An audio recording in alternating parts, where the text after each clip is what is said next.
Bonjour à tous et bienvenue, vous regardez l'autre direct et on continue cette semaine de s'intéresser au rythme scolaire un an après leur application. On fait le bilan, voir ce que cette réforme a pu apporter. Alors pour en discuter aujourd'hui, nous sommes avec Renaud Pfeffer, bonjour. Bonjour Paul Terra. Alors vous êtes maire UMP Les Républicains, puis c'est ainsi qu'il faut vous appeler désormais, de Mornan, premier vice-président aussi du Conseil général du Rhône. C'est départemental. Départemental, et vous aviez mené il y a un an une fronde, vous aviez regroupé autour de vous beaucoup de maires plutôt à droite contre ces rythmes scolaires. Je me souviens à la rentrée, on vous avait appelé pour voir comment vous les mettiez en place, vous aviez dit quitte à faire une connerie, autant bien la faire. Est-ce qu'un an plus tard, vous vous dites que cette phrase de l'époque résume bien ce qui s'est passé? Oui, la phrase de l'époque, c'était pas bien faire dans la connerie, hein, c'était de bien faire les choses dans l'intérêt des enfants. C'est vrai que l'année dernière, on a rassemblé beaucoup d'élus, beaucoup de sans étiquette aussi, hein, beaucoup d'élus de droite, de gauche, puis en fin de compte, il y avait quand même un intérêt majeur dans cette question chez tous les élus locaux, ça dépassait les clivages. Nous, à Mornan, on a mis en place la réforme des rythmes scolaires parce qu'on n'avait pas le choix, déjà, et on a essayé de bien faire les choses parce qu'il en allait de l'intérêt de nos enfants. Et c'est le reproche premier qu'on oppose à cette réforme, c'est en fin de compte sur un fond au départ qui était celui de dire on va s'occuper de la réussite éducative des enfants, notamment ceux qui rencontrent le plus de difficultés, en tentant de réaménager les rythmes. Ce qui s'est passé, c'est qu'on a eu une réforme nette même, avec des changements juste après les élections municipales, qui avait en fin de compte pour objectif d'imposer une demi-journée de classe le mercredi, et l'intérêt de l'enfant avait totalement disparu. Les communes s'étaient retrouvées confrontées à des grandes difficultés, et elles sont toujours, à la fois pour le financement de la réforme, à la fois pour le recrutement d'animateurs, les difficultés de locaux. On voit aussi que ça a distendu les liens entre les enseignants, la collectivité, les parents, les animateurs périscolaires. Alors, je pense que c'est une réforme qui a été faite à la va-vite, et les résultats aujourd'hui sont d'après les premières enquêtes qui ont été réalisées, ne sont pas terribles. Mais pour vous, c'est un échec. On disait que ces rythmes scolaires doivent permettre de favoriser l'apprentissage et que les gamins soient moins fatigués. Sur ces deux points, allez, on va prendre le premier. Est-ce que les enfants sont moins fatigués à la fin de l'année? Alors voilà, justement, sur favoriser l'apprentissage, je pense qu'il est trop tôt pour tirer des conclusions. L'idée, c'était de concentrer tous les apprentissages en matinée, histoire que puisque c'est là où les chronobiologistes disaient c'est le moment où ils apprennent le mieux. Ouais, mais la réalité, c'est pas le cas. Sur la fatigue, on sent que les enfants, on a fait une enquête d'opinion à Mornan auprès de tous les parents pour savoir comment étaient leurs enfants, ce qu'ils pensaient des activités périscolaires, s'ils voulaient qu'on change et qu'on réaménage les horaires. Et c'est vrai que ce qui ressort très majoritairement, et la question sur laquelle il y a unanimité, c'est sur le fait que les enfants sont fatigués, ils sont aussi perturbés par la diversité du nombre d'intervenants. C'est vrai que dans une journée, l'enfant, du matin où il peut arriver au périscolaire jusqu'au soir où il termine ses activités périscolaires, il a vu 7, 8 intervenants différents qui sont adressés à lui. Bon, là, c'est la faute à qui? Au maire qui gère le périscolaire, à l'éducation nationale qui gère le scolaire? Non, c'est que le système éducatif dissémine les responsabilités. Il y a la responsabilité pédagogique qui est pour les enseignants, mais vous verrez que de plus en plus, en fait, les enfants, du fait des nouveaux rythmes de vie des parents, consacrent quasiment plus de temps aujourd'hui en étant au périscolaire qu'à l'école. Et donc, je crois qu'il aurait fallu travailler plus en amont avec les maires, avec les collectivités locales, avec les professionnels de l'animation, pour bâtir une réforme où, en fin de compte, le cœur du sujet demeurerait l'enfant. Et aujourd'hui, chacun s'arrange en fonction des horaires des parents, des volontés des enseignants. Voilà, c'est le bazar. C'est assez déséquilibré sur l'ensemble du territoire. Il y a des horaires différents partout aux quatre coins du département du Rhône et de la métropole. Voilà, moi, je pense que c'est une réforme qui a été menée à la va-vite, par idéologie, et qu'en fin de compte, plus on avançait, plus on approchait de la date de la rentrée. Quelle idéologie?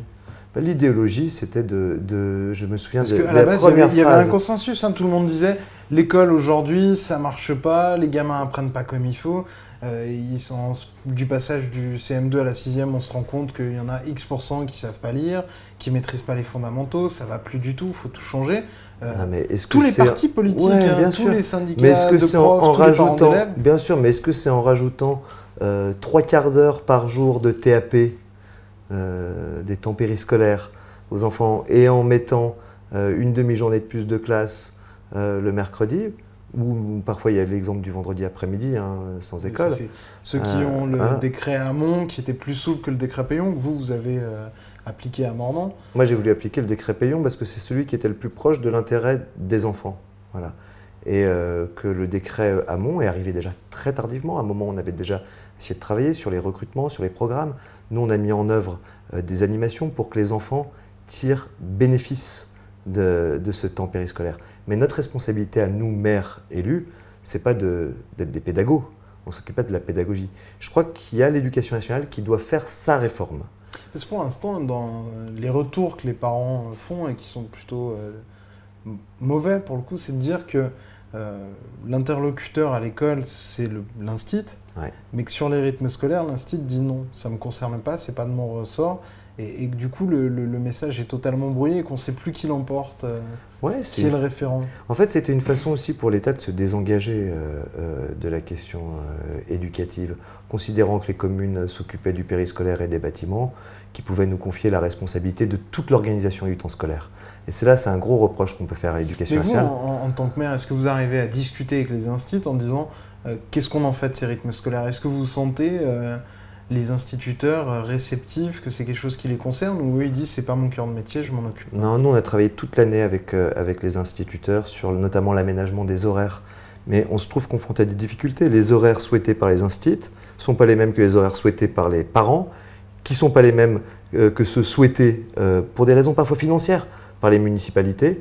Et surtout, on oublie, au bout du bout, l'enfant, qui est le cœur d'une réforme scolaire.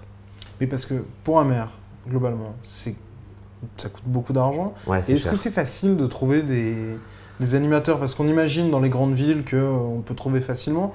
Quand on est dans un milieu rural ou périurbain, comme c'est votre cas, est-ce que c'est facile de trouver tous ces animateurs compétents et disponibles? Non, ça a été très compliqué Parce qu'il y de a quand même trouver ces beaucoup de couacs, animateurs. un peu partout. Mais il y a eu plus de France. couacs qu'en fin de compte, vous verrez, à Lyon, qu'en milieu rural. Je pense que le bon sens rural l'a emporté parfois. Et puis, vous savez, quand on est sur des petits échelons de collectivité, on se donne un coup de main. Donc on s'est donné des coups de main entre mairies, on a mutualisé un certain nombre de temps, on s'organisait avec les animateurs des centres de loisirs. Voilà, donc au bout du bout, on a eu nos animateurs, on a eu des bonnes activités, mais la réalité, c'est que les enfants étaient plus fatigués, que ça coûtait très cher à la collectivité, et qu'en fin de compte, que les parents ne sont pas satisfaits, et que les enseignants non plus. Donc c'est tout ça pour un résultat, en fin de compte, médiocre. J'imagine que c'est très dur maintenant de revenir en plus sur une réforme comme ça, qui a bougé beaucoup d'habitudes, mais je pense qu'il y a vraiment une réflexion à avoir au niveau ministériel. Pourquoi pas avec les maires, comme je vous disais, les professionnels d'animation, etc., etc. Mais ça peut s'amender, vous? Comment vous imaginez l'amender pour la rentrée prochaine? Nous, pour la rentrée prochaine, on renforce la qualité des activités qu'on proposait aux enfants, parce qu'on s'est rendu compte que la solution garderie était une cata, quoi. Dès qu'on avait des activités structurées avec des intervenants extérieurs spécialisés, les enfants étaient emballés et participaient en masse aux activités. En plus, l'originalité qu'on avait eue, c'est globalement, dans 80% des cas, ça a été de la garderie. Ouais, bah, je sais pas à Mornan. Je sais qu'il y a eu beaucoup de garderies, notamment pour ceux qui ont choisi le créneau du vendredi après-midi. Non, nous, on a vraiment fait l'effort de mettre en œuvre des activités. Ça a été souligné par les parents, ça a été souligné par les enseignants. Je crois qu'il y a un vrai enjeu là pour les collectivités d'être accompagnés dans la mise en place de ces temps périscolaires, ce qui n'est pas le cas aujourd'hui, hein, malheureusement.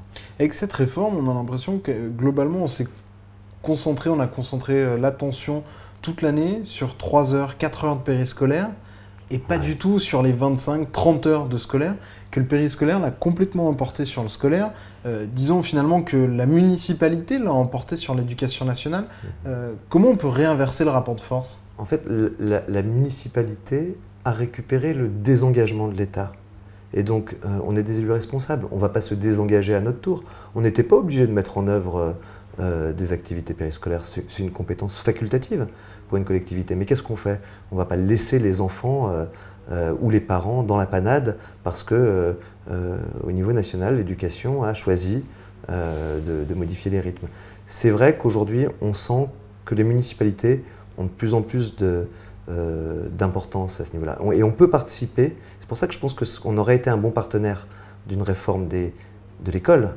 on est un bon partenaire pour une réforme à venir de l'école parce qu'on a acquis de l'expérience sur l'animation et à la frontière de la pédagogie. Mais est-ce que c'est le rôle d'une ville, finalement, de devenir un acteur pédagogique puisque globalement, l'école républicaine, ça devrait être la même partout.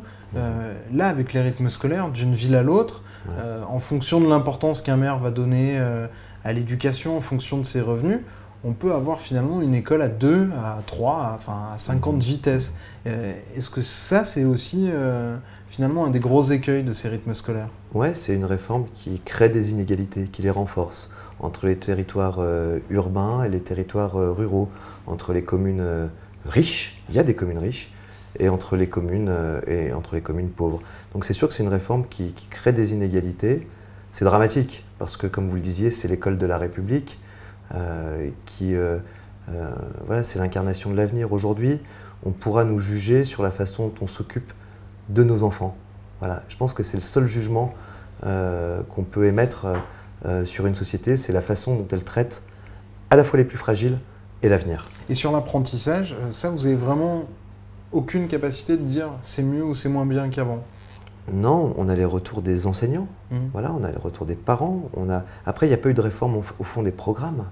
Il y a eu une réforme des rythmes scolaires, c'est tout. On s'est basé sur quelques rapports de chronobiologistes, d'ailleurs pour certains qui s'opposaient les uns aux autres, et puis on a dit, hop, on marque une réforme, et on se souviendra qu'il y aura eu la réforme Payon, qu'il y aura eu le décret Hamon, et la réalité c'est que derrière ces non prestigieux de l'éducation nationale, qui sont partis, l'un et l'autre, il y a une réforme inachevée, médiocre. Merci beaucoup Renaud Pfeffer d'avoir été notre invité. Demain à votre place, il y aura justement un instituteur qui viendra donner son point de vue. Toute la semaine, vous pouvez retrouver cette série sur les rythmes scolaires. Un an après, on fait le bilan. Moi, je vous retrouve demain pour une nouvelle édition. Au revoir.